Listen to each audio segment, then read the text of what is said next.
में आने वाला एक नया टेस्ट। अब अनुपमा अंकुश और बरखा के पास पहुंचती है और वहाँ पे श्रुति को देख के बहुत ज्यादा चौंक जाती है और श्रुति से यह पूछती है कि श्रुति तुम अंकुश भैया और बरखा भाभी को कैसे जानती हो। तभी श्रुति यह कहती है कि तुम्हें अपने काम से काम होना चाहिए अनुपमा, जो तुम करने आई हो वो करो और चली जाओ, मेरी जिंदगी में घुसने की कोई भी जरूरत नहीं है। तभी अनुपमा श्रुति से यह कहती है कि तुम्हें तो अनुज ने कई बरखा भाभी और श्रुति और अंकुश भैया से कभी मिलवाया भी नहीं, तो तुम मुझे जवाब दो, तुम इन्हें जानती ही क्यों हो। तभी श्रुति काफी बातें बोलती है और अनुपमा को चुप करा देती है और तभी अनुपमा यह सोचती है कि पक्का कुछ ना कुछ बात है, वरना श्रुति यहाँ क्या कर रही होती।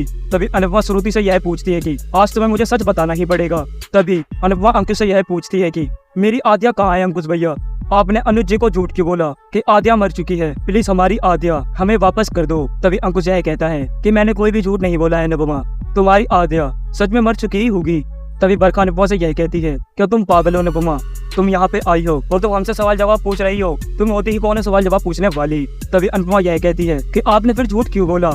बरखा यह कहती है कि हमने तुमसे कोई भी झूठ नहीं बोला है, हम तुम्हें जानते ही नहीं है। तभी अनुपमा यह कहती है आप लोग को पता भी है कि अनुज की क्या हालत है, आज वो पागलों की तरह भटक रहे हैं। तभी बरखा यह कहती है कि हमने तो उन्हें इस घर से निकाला है, वो पागलों की तरह भटके या कहीं जाके मर जाए, हमें कोई फर्क नहीं पड़ता, हमें खाली उसकी प्रॉपर्टी से मतलब था जो हमने वो हत्या ली है। और श्रुति अब तुम्हें कोई झूठ बोलने की जरूरत नहीं है, तुम सच क्यों नहीं बता देती कि हमने ही तुम्हें भेजा था ये सब करने के लिए, और आद्या भी कहीं नहीं मरी है, हमने आद्या को छुपा के रख रखा है। अब अनुपमा तुम्हें सब कुछ पता चल चुका है तो तुम्हें हम जिंदा नहीं जाने देंगे, या तुम्हें हम जाने भी दे तो तुम कर क्या लोगी। अगर तुम पुलिस वालों के पास जाओगी तो पुलिस वालों को हर चीज के लिए सबूत चाहिए होता है, तो तुम सबूत कहाँ से दोगी। तभी अनुपमा यह कहती है एक बार खाली मेरी बेटी मुझे मिल जाए। तब बरखा भाभी, अंकुश भैया और श्रुति जी मैं आपको खुद बता दूंगी कि आपने कितनी बड़ी गलती की है।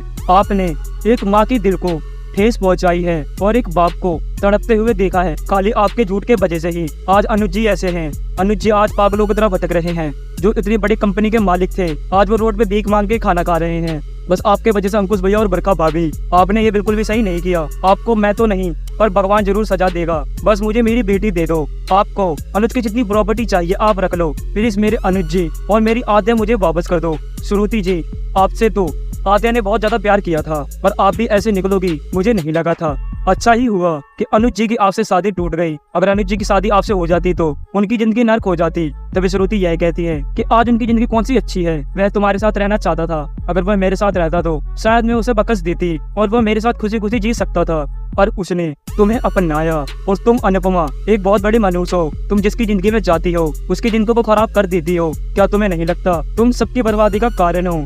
जी हाँ दोस्तों, अब क्या करेगी अनुपमा, क्या वह सिखा पाएगी अनुज, श्रुति और अंकुश भैया और बरखा भाभी को सबक। तो आप अपनी कमेंट बॉक्स में राय हमें जरूर बताएं। अगर आपको यह वीडियो पसंद आई है तो आप इस वीडियो को लाइक करें, हमारे चैनल को सब्सक्राइब करना ना भूलें। मिलते हैं आपसे अगली वीडियो में, जब तक के लिए जय श्री राम।